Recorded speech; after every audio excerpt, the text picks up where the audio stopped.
I remember I asked him live one day. I was like, Ninja, bro, you cooked me back. He's like, I'll never respect you for that, bro. I'm losing my mind playing this game because I hate it as well, but also, like, the sun kind of nice. You think you could whoop Shroud or what? Dude, I'll pile drive Shroud. Just pummel him.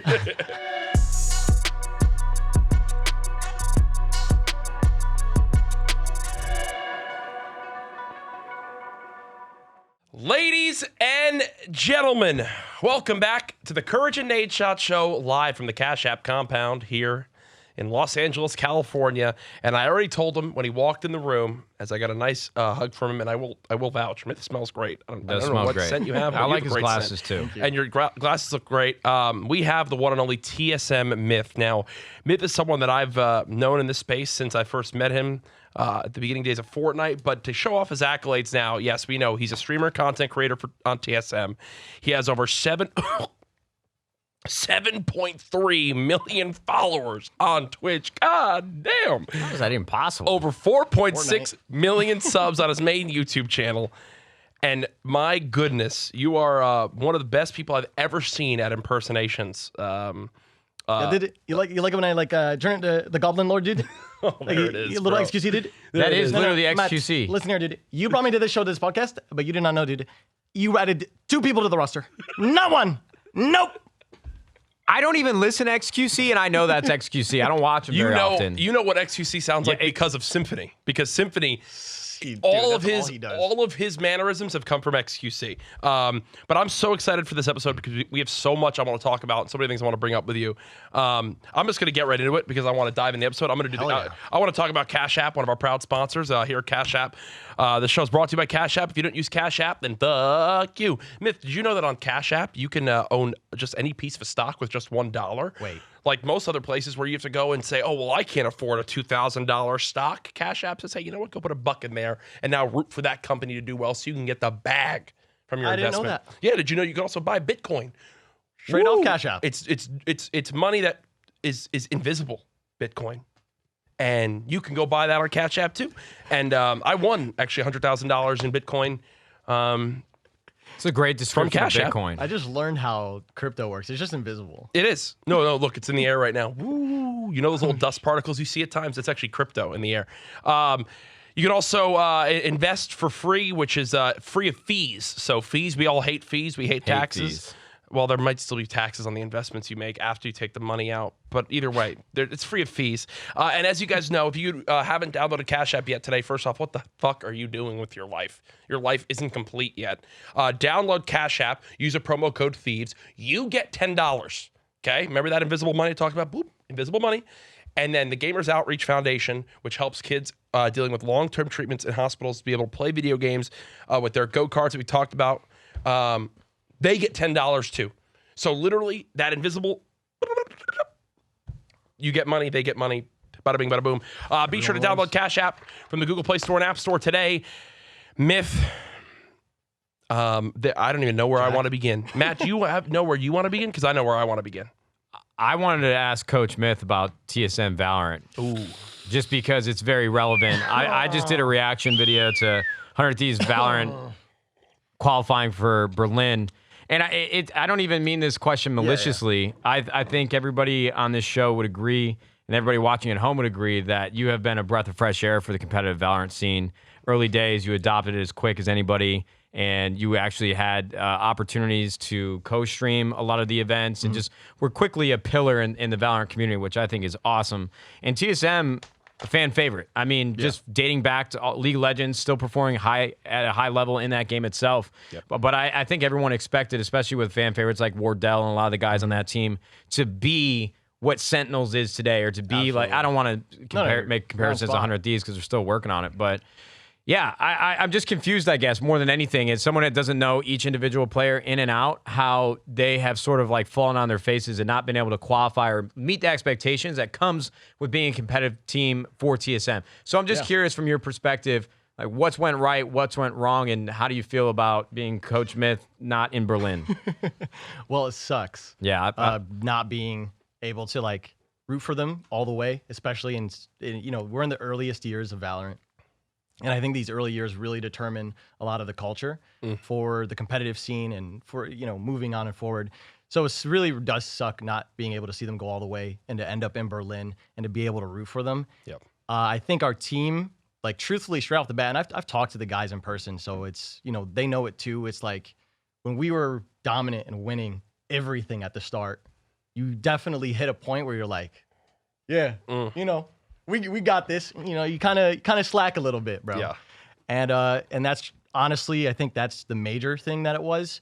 And then moving on from that, you know, we've had roster change after roster change after roster change, and I think that hurts us more than anything. And I'm hoping to God that, like, our roster right now, I love everyone on our roster, and I think they need to get things together and kind of grow together as a team. And I'm hoping that we could be back, you know, competing with, you know, 100 Thieves, the Sentinels, the top teams like that again. Yeah, well, I saw an interesting stat. I think there's some scenarios that need to happen in Berlin for TSM to even have a chance to compete in the last chance qualifier. Because there's a really possible situation where TSM can't even play at the World Championship. It's crazy. So it's a neat scenario. The scenario you're talking about is last chance qualifier, right? Mm-hmm. So last chance qualifier, basically, if you are, if correct me if I'm wrong, but if a team that's going to Berlin right now, a North American team, wins it, TSM gets the opportunity to play in the last chance qualifier, which will then give them the opportunity to qualify for champions. Wow. Yeah, there's a lot it's a lot of things happening with like the qualification points, but you're right. If a North American team wins first strike, that means not first strike, I'm sorry, Berlin. Mm-hmm. That means that there's a fourth team that's going to go to the World Championship, and that I don't fucking know. I'm not speaking on my ass now. I should have had the scenarios ready, but either way, TSM, it's just been a turbulent start to their Valorant careers, but there's still plenty of time. It's only been 1 year. I think Matt would agree too. Like if I am looking for a scenario, I love whenever TSM's involved, and if TSM can get in, one for the sake of, you know, I love how dedicated the TSM fan base is, whether it's to League or to the subreddit to the esports. Yeah. But then also, you guys are obviously a huge brand to have involved, and I think from a Valorant side, you know, selfishly, they're probably like, there's certain people that are probably like, we want TSM in too, because a rising tide raises all ships, and when an organization like TSM is involved, I think it only helps push things forward. But absolutely, I think, you know, and mentioning, as Matt mentioned, you kind of hopped on the watch party train early, and Riot's really embraced this, I think, in a really good way, whether it's from their co-streaming with League of Legends, like Doublelift always does it, and down to co-streaming for some of these other events. You were one of the first to really show, and I can't speak for you, but I feel like you kind of saw, which was so smart from your end, you saw the success from Fortnite watch parties, and you became the first one to kind of adopt that from what was really successful in Fortnite watch parties and bring it to Valorant. What has that done for you in regards to? Okay, so you're actually spot on. Yeah, literally one of our content creators on TSM, Emad. Yep. He is like the watch partier for Fortnite. Yep. When it comes to like solo cups and stuff. And I remember seeing him one day. He literally wears a suit and he just like reacts to the games and stuff. And I was like, that's kind of cool. Yep. And then I yoinked the idea, did it, and like kind of built an entire persona character around it to sort of hype it up a little bit more. Yep. And it's been crazy. Like I didn't expect it to be as well received as it was. And like I remember the first few times I was doing it, I was just like, people really like this shit. Like, well, remind me, because I feel like I remember seeing you do this, and you were figuring out really that it was going to have legs. But I remember, if I'm not mistaken, it was, you know, you had a decent viewership to start. Yeah. But then it kind of just went like this as it became more and more popular. And the next, you know, I'm tuning into your stream. I'm like, bro, Miss got 35,000 viewers watching his watch party right now. And I remember the first few times it was like a slow gain. It wasn't overnight that this happened. It was like a few events. And now it's, you know, one of the most celebrated things, and it's led to a really successful co-streaming in Valorant that I've seen. Yeah. Is there a question to fall back on that? No, I just think I'm just excited for you. Okay, no, thank you, man. Done a really job with it. I appreciate it. I think it's crazy seeing things like that happen for me. Yeah. Because I think I do have a lot of a talent to be shown and a lot of stuff that I could bring to the table to the content creation space. I don't think those ideas come often for me. So when I do have them, they do mean a lot to me. And it's something that, like you said, you know, it doesn't kind of happen overnight, and I'm kind of always crafting the character and figuring out like what works and what doesn't. Yeah. But, you know, we've seen literally an entire sort of like this culture of reaction and reacting to these esport tournaments kind of be more accepted by Riot. first they started letting more and more Valorant players watch, and now they're letting, League of Legends content creators react to their streams, which wasn't a thing before like this year and before we started doing it in Valorant. Yep. And even I think Forbes wrote an article about one of the events that I did. That's crazy. Where they were literally like, there's 100,000 people. There's a stadium, largest stadium in the world could get filled right now. Yep. And these guys are watching this kid react to people playing video games. Dude, people love reactions, and I think it's pretty crazy just how big it is. I think, even down to your personal content, right? Like, I don't know how much you think about your YouTube or your content across the board, but like, and I want to dive into this too. Like, you how old are you right now? 22. You're 22. But when you blew up with Fortnite, you were probably what, 18? 18. Yeah. So, yeah. But you've been around and you've grown so much as a person and have seen so much success in your career that it's like you could write a damn 3 iteration book of series of what's happened in your life already. So, wild, when I look at everything, like, dude, I see you could damn react to your earliest Fortnite days, and those videos would all bang on YouTube. Yeah. When you look back on where you were when you were 18, when I first met you at let's say the Ninja Vegas event, what is your initial reaction? Are you like, I can't believe that's what I was like, because I see moments of me and I'm like, oh God, cringe, or like, what is your initial reaction when you see younger Myth? I look back and my initial reaction is like, what the fuck were you doing, bro? There's so many moments, man, where I'm looking back and I'm just like, what the fuck are you doing, dude? Like, I would never act like that in a million years, or like, that was so cringe. Tom has a funny way of doing that. I wouldn't feel too bad about it. Yeah. We all have seen it. Oh, same, bro. I just wanted to hear from your perspective. Like. Yeah. So, yeah, it was definitely like when I really look back on it, I think that, and I also think like, man, what a humbling fucking opportunity. Like, what a humbling opportunity, and what an experience to have as an 18-year-old. That's like, bro, I grew up middle school, waking up Cocoa Puffs, watching Twitch streamers, watching Call of Duty streamers. Yep. And so those are the two major things that I think of when I do look back on that stuff, and when I do look at like, that my big peak back in Fortnite days. And I mean, I think the crazy part is, and you mentioned peak in Fortnite days, but I think the beauty of it too is that you're doing what any creator does, and that's adapting to wherever the space is, right? Like, sure, you might have had a peak there, but I still don't think, for how smart you are and how great of a creator you are and how funny you are, I don't think your peak has been hit yet. You're 22. Yeah, exactly. Like, you're 22 years old, you still have so much to go. When I look at your Fortnite stuff, because I do want to get into that, and there's so much to break down with that, and I think a lot of people would want to hear about it. I'm just going through my head of so many chapters that I want to talk about. Yeah. One was your initial blow up, right? You're still, I think to this day, a top 5 most followed account on Twitch. We joked at the start of this, you said Fortnite, man, it was crazy. Like, let's first break down your start, because that was mind blowing. You are basically, I'd say at your peak, you were the number 2 to Ninja, right? It was, you guys were cookies and cream, your old nickname. What was going through your damn mind during that? Like, walk me through a little bit of the start of the blow up for Myth. Jesus.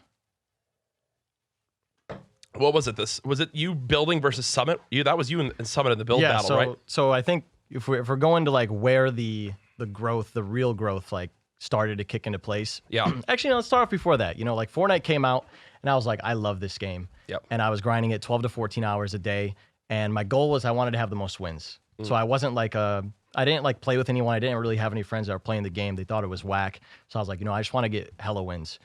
And I grew up to like maybe like 1, 2, 3K viewers just by doing that. Yeah. And then I ran into Summit, and that like famous build fight that I think everyone has seen by now, where I'm sitting in my tower, he tries to fight me, and he goes, "Is this guy fuck? He's building up and up and up and up. What is he doing?" And that, like, ever since that moment, and I thank Summit till this day. Like, even like when I talk to him, or like when I'm in his chat and shit, I like fuck around with him and I joke around with him. I'm like, thanks for building my career, bro. Appreciate that. But that was the moment where things went. Yeah. And you were fresh out of high school, right? When that happened? Bro, the summer of high school. Sheesh. That is unbelievable. The summer of high school.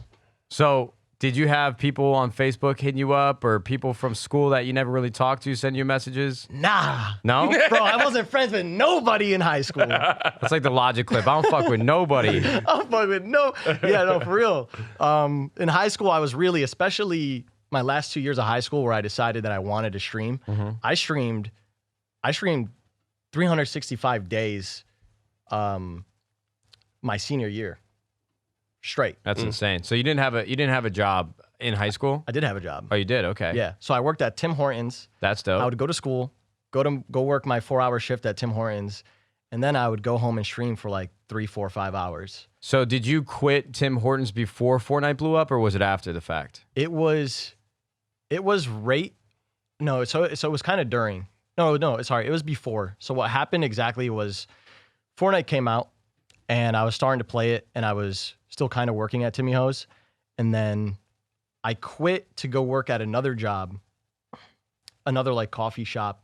And after 2 weeks of training, they were like, "Oh man, there's just no space for you on the schedule." And I was like, "Hey, yeah, right, hey, big man, that I'm gonna take that as a sign. I'm gonna try to grind this out." And also a sign of poor management skills on whoever was working there.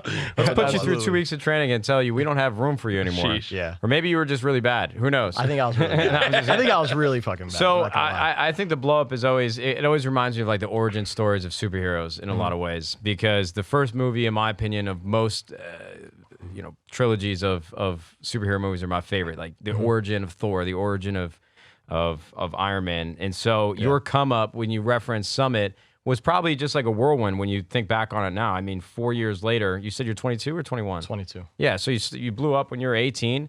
I think it's really cool because it's similar to Myth as well, or Symfuhny. He was streaming when he was in high school. Yep. He blew up like right after he got out of high school. So you guys were on similar paths. Yeah. What was the most relieving feeling after now having a bunch of subs, a bunch of people watching you? Was your mind just racing with all the possibilities? I don't have to work no more. I don't have to go to school anymore. I just wonder what was most exciting for you after streaming for 365 days in a row and then finally feeling and reaping the rewards. The most exciting thing for me was knowing that, I guess, my initial goal for streaming and the most exciting thing for me was knowing that I was going to be able to take care of myself and that I was going to be able to like get my own Such a young place. age too. Yeah.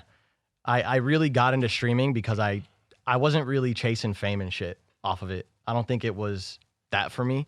I just really wanted to live a life that I wanted to live and be able to like take care of myself and my family. So that was huge for me. And sometimes even nowadays, like I kind of got to ground myself back to that. I'm like, bro, what was the initial goal of all this? Like take care of myself, be able to pay my bills. Yeah. Let's move. Let's remember that before we go, drive ourselves crazy about numbers and shit. Yeah. Definitely happens. I think every creator, deals with that. And I mentioned it a little bit, but you had your blow up and things were going and Twitch Primes were flying with the skins. I remember at the beginning of Fortnite when they did that first Twitch Prime deal and everyone's numbers were going crazy. Oh, baby. And the biggest and craziest sessions and probably some of the most viewed videos on Ninja's channel and your channel was when you guys would duo. But I remember in those days, it almost seemed like some friendly competition or there was definitely a lot of banter. Yeah.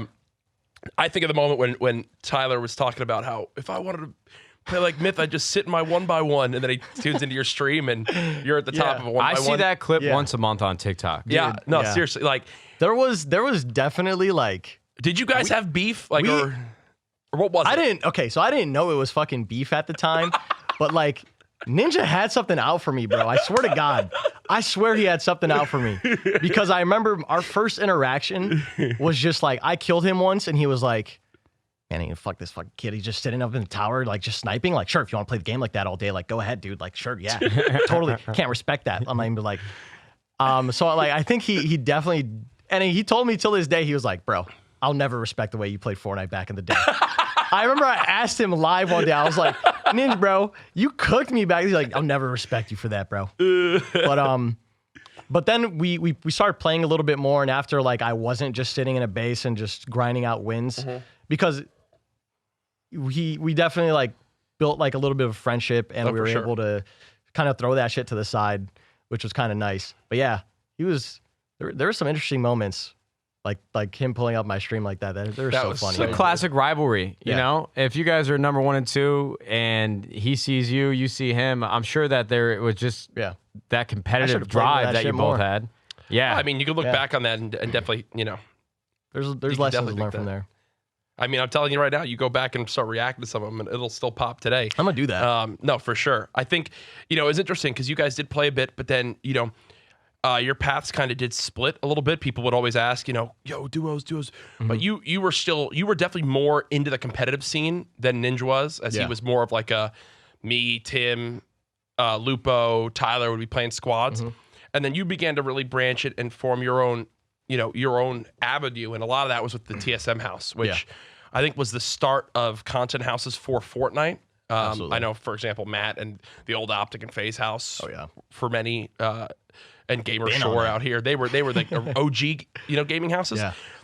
But you guys got one out here with Daequan and Hamlinz, and I still see you reference it. It's like wildfire. And I know that for a lot of people, those were the good old days, right? And it gets mentioned. Talk to me a little bit about that first experience with Daequan and Hamlinz, and what that was like moving into your first gaming house. It was great. I mean, I was so excited to get out of my little hometown of Dearborn, Michigan. Yeah. And to just really be in a household with people that, like, we all knew what we wanted to do. And that was grind the shit out of Fortnite, make our money, and, be great entertainers on top of playing competitively.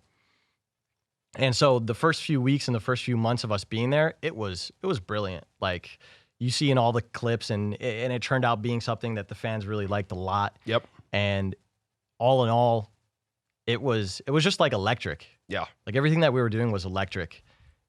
And that was something that at the time, damn, dude, I don't even know how to like put it into words, but like, you know when you're just like in that flow state and things are just moving? Yeah. So you don't even like know at the time, but like then once you're not in that flow state, once that energy kind of settles down, you're like, damn, like that shit was crazy. Yeah. No, I hear you. We've all been there before too, I think. Now, what do you think was the driver between everybody kind of moving on and stepping away? Because you talk about the flow state. Yeah. What was the point where you felt like the dust had settled? I still, to this day, I don't think I know why Daequan and Hamlinz both moved away from posting on social a lot or streaming. And I think that they can, whenever they want or whenever they feel up to it, they can come back and still crush as much as they were. But I guess not following it as deeply as a lot of your fans were, I don't even know why did you guys move out? Why did they stop streaming? What was that point where the dust settled? So it was a combination of things that I think led up to that point. So I think before that, I was really driven to play competitively, and they really weren't. Like, it came to a point where we had to like sit down and have a talk, and they were just like, yeah, like we just want to be content creators, really. Yeah. And after that, and I'll be honest, like me being young and who I was, that was like, I was like, fuck, man. Like, I wish they would have told me sooner. And I kind of like resented them for that a little bit. Yeah. But it's totally acceptable for them to have that view and that point. But then later on from that, they started dealing with some personal life issues. I know Daequan was really struggling with like his health. He's had prior health issues before that really impacted him, and really sitting down in a chair for hours on end was like a killer to that like pre-existing issue he had. And then Hamlinz, he ran into like family issues where he was experiencing loss like in his family for the first time. His grandmother. I know that, and for those out there, I know that this has all been shared by them publicly. Yes. That's a good. So it's not like Myth's airing anything right now. They've shared all this, but go ahead. Sorry. Yeah, no, thank you. Appreciate it. He's talking about. And here's a social security number, and here's. So he was dealing with that for the first time, and I think those issues or those things that came up in their lives really took them off the track of content creation, and it was really hard for them to get back like on the rails, I think, from that point onward. Now, like we're cool, but we're not like really close friends, and we don't really talk consistently anymore, which is unfortunate, but it is what it is. And so I like, people always ask me like, why aren't they streaming? When are they going to come back? It's like, I don't really know, bro. Yeah, and I don't think you should beat yourself up around any of this stuff. I mean, I'm sure you spend a lot of time thinking about it, but even when you say, "Oh, I was a young kid and I wish I would have done things differently," hindsight's always 20/20. I have those same emotions about the Optic House, and at the end of the day, you're still moving them legs, you're still moving forward. Yeah. And even when you talk about we don't talk as much, we're not as close of friends, that's just what happens when people get older, lifestyles change. Yep. I mean, Big Timer is a perfect example of that. Him and I were super close. I mean, we lived in that optic house by ourselves at one point, and we don't talk nearly as much. It's always like a happy birthday once a year, and that's about it. But I know that he's still my fucking boy. Yeah. And nothing's going to change that. But it's just a part of life. And Absolutely. I think if you're in your 20s or even early 30s and you spent time on Xbox or PlayStation when you were in your teens, you just know that you realize now things just move on. People change and situations are different. It's just not the same. You know, nice. you're never going to have that magic in the bottle again, but that's okay. I think people grow, people evolve, and you just can't keep things together the way that you wish you could. Absolutely. You know what I really You're like, right, man. You know what I really like too is that you moved out here, you did that, and once that house, you know, what you guys, I remember TSM had a couple of people. I think Emad even came there for a bit. You guys were still making some videos. And your guys' content was great, but then you made the decision to move out on your own, which I still think you live on your own now, right? Yeah. Yeah. So what I love is that you know you didn't view that as like a give up in LA or time to get back out of here. You've really embraced that, and I think you've done a lot of growing. You know, if we had 18-year-old Myth here and 22-year-old Myth here, it would be like almost like a father and son for how much I think you've matured. And the last thing I'll say to that point, I think it makes a lot of sense because we just had the League of Legends players over at our house for drinks to celebrate qualifying for Worlds. And a lot of these guys were talking about girlfriends and just life in general. And the two guys that were talking were Abadage and Closer. They're both 21 and 22. And it took me a second to actually think back how unbelievable and how naive it is for them to even think that they need to change right now or they need a girlfriend right now or they're losing experience. That was Closer said. I feel like I'm losing experience because I'm just playing video games all day. Yeah. And I'm like, I brother. felt that shit. And I was, Hey, bro, I was 25 until I had my first girlfriend. I'm sure you don't want to be felt that shit lectured, before. but it's the last thing I'll say. Nah, hit me, man. I love good advice. I changed the most in my life between the ages of like 23 to 27. Those 4 years. I mean, I felt like I knew some shit when I was 21. Had no idea what I was about to experience. So I give you a lot of credit at such a young age moving out to LA and just giving it a shot because there's a ton of people that wouldn't have the courage nor like the drive or the motivation to go and do those things. And like Jack said, you didn't leave LA with like your tail between your legs. You were still doing a really great job on social and content and you're still crushing. I just want you to be able to understand when you lay your head down on pillow at night, there are probably... You are the 0.001% that would take the risk that you took. And I think it's fucking dope. And I think you should really appreciate that. I appreciate that, man. It's crazy. It's not an easy thing to do. Yeah. I was there too. Jack was there. You fucking did it. You made it out. Yeah. It's dope. Yeah. And I think it's really cool to see, you know, I think you are one of the pillars of TSM and you know, and that organization and you've built your own path. They need and you. Yeah. And they've continued to do, great things out here. Reggie. Lena and Dan. I was just joking. Yeah, he's just kidding. But yeah, 100 Thieves Myth. No, I'm kidding. But you know, look, we have a little note sheet here of all sorts of stuff. And one point that got brought up to me, which I think was funny, was I think you've always done a great job of being in tune with the streaming space and everything that's going on. And you obviously know the impressions of streamers. You said you watched Twitch before ever getting on it. Yeah. Even here, we have a note that says you once called out Shroud for a boxing match. You think you could whoop Shroud's ass or what? Dude, I'll pile drive Shroud. Just pummel him. But yeah, that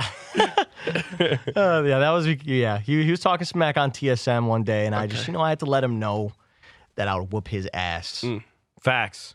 If I had Twitch boxing, let's get this shit going, man, dude. Me versus Symfuhny. Or Shroud. All right, so if I had to take money on somebody in a boxing match, I don't think Shroud would ever do it, nor somebody like me would ever do it. I think you would beat Shroud handedly. But let me ask you this: if you and Shroud did like a 5-game triathlon, where you throw Counter-Strike, Valorant, Fortnite, Call of Duty Warzone, and like PUBG into it, who do you think's coming out on top? Those games, I think Shroud comes out on top. Okay, so wait, let restate the name. So we got what? Halo, PUBG. No Halo, Okay, no Halo. what's We'll do your native game, which is Fortnite. We'll do CS:GO for him, or we could just take CS:GO out and put it in Valorant because that's what he's playing nowadays. I like Valorant. Yeah. We throw in maybe PUBG, Warzone, and a fifth. Apex. I think Apex. Apex. You think Shroud's got you? You think? To be honest, bro, I think I could hold my ground. You think you could edge him like 3-2? Like maybe give him Valorant, maybe give him PUBG. You were pretty good at PUBG though, weren't you? I've never played PUBG. Oh shit. Yeah. Okay, Man, you missed a great time. Bro, I go back like 3 months. You know, that's what people keep telling me, but like That 3 months was lit. culturally, and the time when everyone was playing that game was probably hot shit, and I get that. But I went back and like played that game one day after like playing Fortnite for so long. The reason why I didn't play PUBG, by the way, was I just couldn't afford a PC that would run that shit at like 30 frames. That's fair. And True. I remember just Still like playing does. it and being like, bro, why isn't the door opening? Yeah. I clicked open on the door, and I'm sitting here 10 seconds. The door's not open yet. I can't go into the room. They had a lot of issues. I wanted to bang my head against the wall. Yeah. I was like, I'm not playing this game. But yeah, I think that's a great idea, by the way. And I would love to do something like that, where it's just like The gauntlet. content creator. You're the captains of your teams. Flesh it out, make it happen. 5 games, bang, run it. They should call it rivals, Twitch rivals, actually. Holy shit, dude. Amazon, I got you guys, man. I'm not even streaming on Twitch anymore, but I got you You might guys. be onto something, Jack. Dude, listen, I think you're really good at cross games. You know, you're Immortal and Valorant. You're obviously really good at Fortnite and some of these other BRs. But I've seen you even lately. You were trying to go Myth on Warzone for a bit, and I almost wanted to message you and be like, brother, now is not the time to even try to start playing Warzone. That game is ass currently.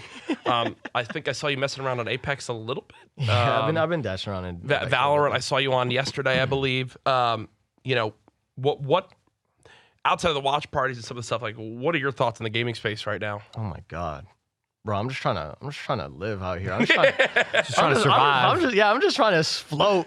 Same, You know what I bro. mean, man? It's Same. like I think we could all relate to this. It just sucks when you don't wake up in the morning. When you wake up in the morning and you don't have like that game that you want to play. Yeah. Like you're rushing to get down your breakfast so that you could hop on and play. Like that, I think we all have FPS background. And I think that's like the energy we fucking grew up on is like rushing back home to play Halo. Yeah. Waking up on the weekend early or whenever you could to play and stay up late. And like as an FPS player in this space, like it sucks not having that game at times. Yeah, I for a long time with Warzone was just kind of playing, and I talked about this now in a video and on stream and on Twitter, everywhere. Yes, you do. That I was pretty miserable for a bit, Mm-hmm. because I did love Warzone at the beginning, but I've said that I think it's pretty abysmal what's been done with the game in regards to updates and keeping it fresh. That when I got back on Apex and started gaming with Nicewig and Tanner Slays, like I have streamed more hours in the past like month than I did in like 3 months because of me just I was hating streaming. Yeah. I would look at my OBS and be like, man, I've only been live for 2 hours on this game. Like I felt bro. like I'd run a gauntlet of stream sniping, cheaters, Yeah. terrible, like frustrating moments, like dying over and over, Yeah. skill-based matchmaking, nothing to show for Yep. it. Where now, like if I die over and over at Apex, I don't care because it says Diamond 1 and I'm 90. I'm got right a now goal to reach, 98 bro. points or 90 points for Masters. Yeah. And like I'm improving every day, and I feel like there's so much I can learn in this game that like, bro, I did 12 hours yesterday on stream without batting an eye. I stopped after 12 hours because Wig had a terrible migraine, and Tanner was like, dude, I'm like falling asleep. And I'm like, bro, I could keep fucking going. By the way, Jack, I wanted to interject on something. Yeah. I have so much respect for like, even through your moments of feeling like, you hate the game you're playing and you're dreadful, bro, you are like on top of your business. Thank you, man. And like, you're always making shit. So No, I definitely- I love that. Yeah. And I like, you're definitely like one of the content creators that I'm like, fuck, bro, he's about his business. And I like, thank you. I aspire to be like that. I just I think, agree with that. I think, when you mentioned you got to ground yourself again and think back, like, I think all of us would agree we're living our dreams and we've been able to do things that we can't even imagine. Like, I've been blessed to be in this position where now I could take care of my family. I know you paid off your family's debts a couple of years ago that you had speaking about. And like this opportunity to strike while the iron's hot. Yeah. And, at times it might be this crazy peak like Among Us or Fortnite like you and I had, or even just keep going when it might not be as crazy, which even right now, that's that for me with gaming being in a lull. Yep. You just kind of got to continue to push through and continue to adapt. I think you can really make your career very long lasting in this industry, especially when so many games and movies and music, everything's realizing that gaming and live entertainment and YouTube is like the epicenter for a lot of people now. With people going away from TV, it's like, as long as you continue to adapt, when you have an existing audience like you have, at times, I need to remind myself, like, man, I only have 5,000 viewers right now. Like, that is the 0.0001%. Yeah. Only. Yeah. It's fucking crazy how negative and toxic our minds can be when it comes to numbers. We do some shit to ourselves, bro. But we do some dangerous shit to ourselves. But you just got to keep going, because when you are the pillar of your business, you are the only. No one can go live for Myth. No one can no one can be Nadeshot or be me in a scenario. It's like, you got to hustle and do this stuff. And we all have our different hustles and stuff you want to do. What do you think right now? I don't know if I've seen your tweets. I know you've memed about this stuff before. And are very, again, in with the culture of it. Like, what do you think about the Twitch meta right now, or where it's at? There's been so much in the last year of DMCA, Gamba streams, hot tub streams, everything under the sun. With gaming it feels like gaming is going lower and lower on the Twitch scale, and shows or just chatting, gambling. Yeah. Yeah, that's what I was taking over. Like, what are your thoughts? I was gonna think. I mean, sorry. It is crazy to see how, like, there's so many different things that are getting viewership on Twitch now, and it feels like, it's 1 month it's like this thing that's really hot, and then 1 month it's like this thing that's really hot, and I think as we're like moving, I think it's dope. First of all, I think it gives like content creators the opportunity to try out new shit, and like kind of forces us to like play out of our comfort zone a little bit if we do want to enter that space a little bit. But moving forward, I think that we're coming out of like this COVID loop, and where like everyone was really stuck inside indoors and stuff. And I think a lot of people are kind of transitioning to the IRL content, the shows live, where they're seeing more people interact in person. And I think that's really interesting. Yeah. I think it's really interesting to see people wanting more content between content creators collaborating and doing stuff in person and like even online now. I think the other day I was watching XQC and like a few of his friends, he had like 70K playing Monopoly. One of them had like 30K, 20K, and like playing Monopoly and playing party games. So I think there was actually a really good video about this by Devin Nash, where he talks about like the future meta of Twitch is it's trending more toward large collaboration of content creators playing a singular game. And we've seen that in Among Us, and we see that in other games all the time. And I think, even in I feel like, I don't know if you guys feel this, but like in the FPS space, there is like, I feel like there's so much like Lone Ranger shit going on with so many of the FPS creators. And I think it's really interesting when you look at like the general scope of Twitch and how now FPS creators are starting to like, you have like your solid form group. Yep. And like, this is the trio that you could expect on at this time. And they kind of have like their own little interactions between each other. And I think that really, so I think people that like really kicked that off was like Ninja, you, Tim, back in the Fortnite days. Yeah. And I think we're going to see far more of that play into space where it's like, it is like a show, man. It's the Tim, Ninja, and CouRage JD show. Yeah. We're going to be playing Fortnite at this time, be there. And I think that's going to be like one of the big trends moving forward for us more specifically that like try to play FPS games and have like a love for FPS games. Yeah, I think that's a great point, because I think that's why a lot of people can get frustrated with the level that skill-based matchmaking affects some of these games. Like there's like the podcast feeling, like when Fortnite pubs were just Fortnite pubs, and it wasn't World Cup sweats or this or that. It was like we loved the game, but it was almost like the medium for us to just podcast and laugh and banter with each other. Yeah. And it was like the things in the game, and we all felt connected around that. That's also what Warzone was for a bit for me, Cloak, Nick, and Tim. It was like that was just the medium in which we played.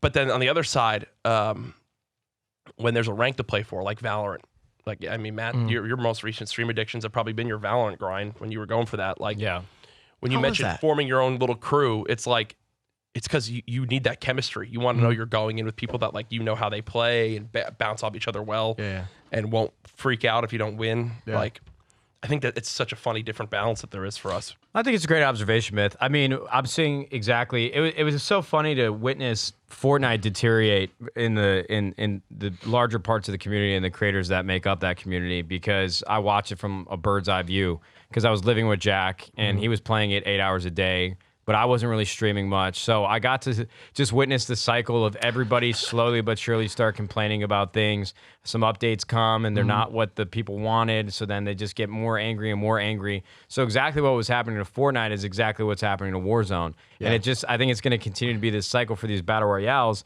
But I think what Apex, we talked about in the last podcast that we had, the rank play system is the reason why people are coming back.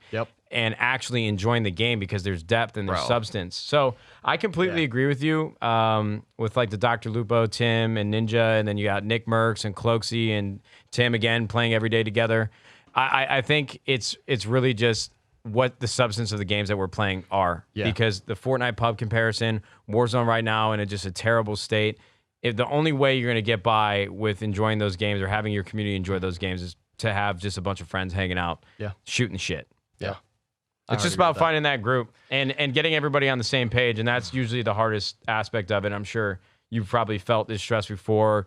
It's like when Jack's trying to get in, play with a bunch of guys on Warzone, he probably felt it before. It's just like, it's hard to get everybody on the same page at the right time to get the right group together and be aligned on what the goals are. What was your moment with Fortnite where you were like, I'm kind of done with this shit?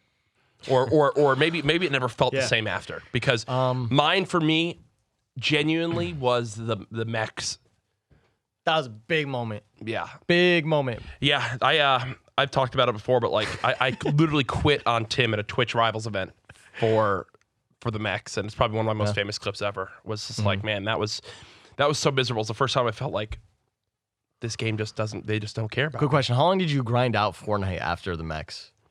Well, I definitely played the new season launch, because that was the new map launch, because that was Season X was the Mechs, and then we had the Black Hole event, and then I played that a bit. It's been almost 2 years. I played a bit on stream because I did the switch to YouTube shortly after. Played it a bit on my YouTube streams, but then at that point it was kind of like, what the fuck do I do right now? And then Warzone came out, which really... Warzone was the first time in my YouTube streams where I saw the numbers begin to go up, and I was like, oh, I'm really hitting a stride here, and I love Call of Duty, and I love this new game. Then I grinded that, and then from there it was Among Us, back to Warzone. Now it's like I just kind of go to Fortnite. The new season of Fortnite actually is a lot of fun, but I just kind of go to Fortnite as like either events, new seasons at times, or like reunion days of me and the boys. So that, do you know like the moment where you were like, I'm not going to be playing Fortnite for the near future? I mean, I would say that like absolutely when I played Warzone. Okay, cool. I was like, I'm done playing Fortnite at all right now. Like this game, I'm just going to give my all to Warzone. Dude, I remember there was a time where I was still like, I like completely flipped my schedule around, where I was doing like night owl streams to capitalize on viewership, and I was playing like 10, 11 hours a day, and then there was one day where I literally like woke up and I like went outside and seen the sun, and I was like, I'm not playing this game. I can't do it. I can't. I won't do it. I'm losing my mind playing this game because I hate it as well. But also, like, the sun kind of nice. Sun hit different. So, are you still playing Valorant right now, or what's the main squeeze? Right now, it's like, I'm in a loom state where like I'm playing kind of half like Valorant and Apex. Valorant's fun, man. Valorant is a lot of fun. You're really good at it too. It's fun to watch you play. Thank you. You're grinding it, bro. I was for a little bit, and then I realized, oh, fuck, I got to be a part of this company that I started. And then I haven't streamed since. I've done like 4 sponsor streams in the last 4 weeks. I don't have the time to do it, man.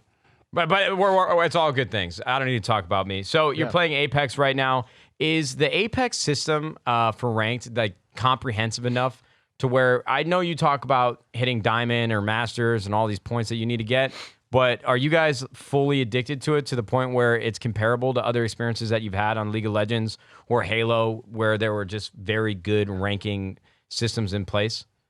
I mean, I'm definitely, I can't, it's tough for me now without rose color, like the tinted goggles of nostalgia for games like Halo to think about that. Yeah, before you answer though, the last thing I'll add, just because I want it to be a part of your guys' answers. The one thing that bothers me about Apex is when I see like post game stat boards. There's like people with you know, 1,700 damage is really good, I think, right? But they have like 5 kills. And I'm like, how can that be fun? You know, and you think that, but then when you get into a game where everyone's of similar skill and you play an intense late game and you end with 5 kills in an Apex game where there's only 60 players in a lobby. That's true. It is intense because Apex games are faster than Warzone games, like time-wise. You know, they're like 17 minutes up to 20, where Warzone's like 25 to 30. The action is there, and 1,700 damage in Apex is a good amount of damage. It's a lot of fighting. It's good. It's good. I think of one thing that like you have to like point out as well when you are looking at that number and you're like 1,700 damage, 5 kills. Like, I think a big reason why that happens is like the fights in Apex are so much more engaging because of that. Because like, yeah, you're not gonna have a 60 drum mag and a shoot you through a wall perk that lets you take out somebody in like 5 seconds. Yeah. And that, in my opinion, like, yeah, you'll put up, you only get 5 kills a match, but those are like, you're fighting for your life out there, you know? Oh, yeah. Armor swapping. Like you're armor swapping, you're doing a lot. Mechanically, you're doing a lot. If you're in if it's a 3v3 or 3v3v3, you're thinking about the two teams or each team and what their cooldowns are and their abilities. You know, are they going to nade us out? Where's the zone moving? Yeah, it's like there's so much more than just like that damage there's number. Infinitely more depth than an Apex fight. Even I had a game with Doc earlier that I'm actually going to go back and rewatch because the end game was just there was so much to it that it was more fun than any Warzone win I've arguably ever had. God, I want to play Apex, but every time I get on a new fucking game for Battle Royale, I just want to play on keyboard mouse because it's way more fun than controller. But I just know I'm better on controller. Yeah, keyboard mouse, like sniping or doing anything long range is so easy on keyboard mouse. And you get on controller and my movement's better, my short to mid range is better. Yeah. Man, I wish I never ever started playing H1Z1 and play keyboard mouse because my eyes were open and ignorance was always bliss on controller. Dude, it's true, man. I completely agree. I actually like completely agree. Hey, I'm ready to play Apex whenever. I'll make a new account with you and we can do bronze to masters ourselves. Dude, Timmy does that shit in like 24 hours. Isn't that crazy? Well, is he still live? Yeah, I think he's still live. I saw he had 100,000 viewers. Is Timmy like the best Apex player that isn't a pro? I think the two that people watch for like the most cracked moments. Oh, that's not a pro. I would probably say yeah.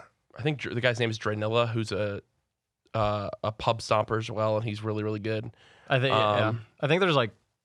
I think the people that I think the Apex community, the hardcore Apex community, really attributes a lot of respect to that's like not a pro is ASU. ASU, yeah. ASU for sure is like those two are the most cracked. But like ASU, he doesn't. I don't think he plays nearly as much as like Timmy does nowadays, and I think Timmy's trying to like get that spot. Bro, for sure. I love Timmy. Timmy's an awesome dude. Grinder. He was at our house about a month ago, and he's super nice guy. Myth, as we wind down here, I do want to mention that you're 22 now, but it's crazy because like I would say the biggest thing Matt's ever done in his life with 100 Thieves doesn't happen until he's in his mid 20s, right? Some of the opportunities that I've had with YouTube streaming, that changed the whole course of my career. Not until my mid to late 20s, So young. You're 22 right now. So young. What are things that you look at that you might be excited about or thinking you might want to do one day, or are you just like, I'm just going to keep kind of doing what I'm doing? And are you going to start streaming on Facebook? No, I'm kidding. There are definitely like some ideas that I really have that I'm really passionate about that I want to flesh out, that are kind of take me out of my comfort zone as a content creator. But then I think also on top of that, videos? K-pop dance videos. You're good at dancing. Thank you. All right, keep going. Sorry. No, I have appreciate an issue with interrupting people. Go ahead. No, you're good. You're good.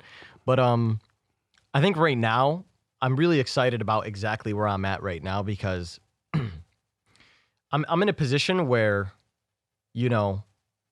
I don't have to work myself to death like I did in the Fortnite era and where I was, streaming nonstop, grinding. You know how it is when you have like, when you know that you got shit going for sure. you, right? But I'm in a position right now where like the way I look at it is like things aren't going crazy right now. So let me work on the infrastructure. Let me find the people that are going to help me work out and flesh out my business. My man, I have a great guy that works with me, Lucas. Like we work on our social together and we're working on like my YouTube strategy together now.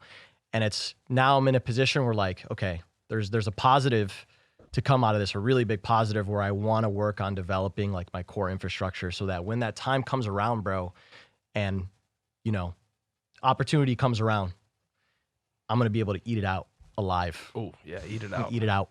I genuinely couldn't agree more with this exact point you're at, too, because I literally just set up a Slack channel with my editor, Swappa, and we're figuring out who we want to hire and how we want to expand because, like, I have so many IRL videos I want to do, but, like, I don't have someone who can go and get the supplies I need. Yeah. Like, I want to film, let's just think something where I'm sat and there's a backdrop and I'm doing this whole thing. But right now I have to set it up and I have to look for the camera person and figure out what I need to do. I need someone who can execute on all that. So the second I end my stream, it's already set up downstairs. That I get mic'd up and boom, I'm filming it. Yes, sir. And I need someone who's posting to my Instagram for me because I can't be bothered during that when I'm already streaming and doing things with 100 Thieves and filming this. Yeah. And I know what I need to do to expand, but I couldn't agree more that right now, while it's in a lull, I want to be ready for the next time it pops off because it always does. It always comes back. And I think that's a great point to bring up, man. They always come back. They do. They do. Myth, this was, I did a lot of talking this episode or a lot of questions, so I'm sorry, Matt, but... No, it's okay. I'm a little. I've had a long day. It's okay. The second that I heard, I was very interested in this podcast. I actually enjoyed listening for the first time in my life. Good, because normally I'm a talker. I knew when I was coming in here how, as I was driving over, I was thinking of like everything I wanted to talk to you about, and I legit can't express to you how excited I was to do this. And I say this at times because of the certain content of our episodes we have, but this is definitely one of my favorite episodes we've ever done because I feel like I could do 4 more episodes of this with you. There's a lot more to talk about. There is. If we really wanted to get into it, I'm going to say this one day. I'm going to put this out there. I want Myth back on the podcast again. If you guys enjoyed this with Myth, comment down below, tweet us, tweet Myth, say go back on the CouRage and Nadeshot Show. We've had a few times we've had recurring guests, and it's because it's our favorite episodes, and I definitely would love to have you back. And then I want y'all to know vice versa, like you guys bringing me on here and inviting me, I appreciate it a ton because you guys are both people that, when I look at what you've done and what you guys do, it's something that like, it makes me want to get up and hustle harder. And I respect the fuck out of that. So just as much as you guys appreciate me being on here, like I was thrilled to be on here and be able to talk to you guys and get to know you guys more and you guys get to know me more, vice versa. Fuck yeah, dude. I think that's extremely valuable. Well, I appreciate that very much. Man, so mature for such a young man. What's great about this episode is that we got to ask you all the personal questions about Myth. And the last couple episodes that we've been doing, especially when we have recurring guests, is we kind of just talk about what's going on in the gaming community, current events, pop culture. I know that sounds a little ambiguous, but it's always fun just because we get to throw a lot of opinions out there. But this has been really good just to get like a background on where your head's been at, where it was, and where you're heading. And I appreciate you coming on. So we should definitely do it again anytime you want. You need to come over and hang out more because our whole house loves you. So I agree with that. Retweet. So I'm going to start texting you more. Myth, thank you so much for coming on. Guys, if you have not followed Myth somehow, go look down below. You'll see everything in the description. Shout out Cash App again. Our presenting sponsor for the CouRage and Nadeshot Show. Rate us 5 stars on Apple. Thank you guys so much for tuning in. We'll see you guys in the next one, all right? Bye-bye. Goodbye. Peace. This probably works, huh? Travels down the paper into the mic.